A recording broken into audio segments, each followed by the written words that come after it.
মাত্র 1 কাপ সুজি আর একটা ডিম দিয়ে যে বাজারের চেয়েও দামি স্বাদের বরফি বানানো যায়, সেটা কি জানতেন?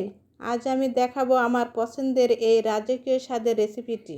একটা ব্লেন্ডার জারে নিয়ে নিলাম 1 কাপ দুধ, একটা ডিম আর 3 টেবিল চামচ চিনি।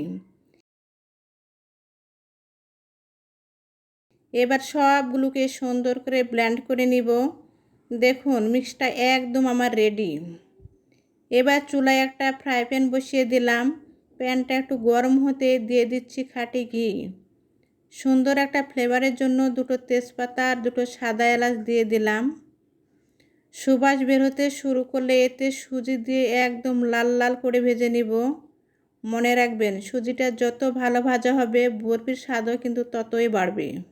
সুজি ভাজা শেষ। এখন এতে আগে থেকে ব্লেন্ড করা সেই দুধ ডিমের মিক্সটা দিয়ে দিচ্ছি। সাথে সাথে অনবরত নাড়তে হবে যেন দলা পেকে না যায়। একটু ঘন হয়ে এলে এতে দিয়ে দিচ্ছি কিছু কোরানো নারকেল আর বাদাম কুচি। এবার আরেকটু নেড়েচেড়ে সুন্দর করে নামিয়ে নিব।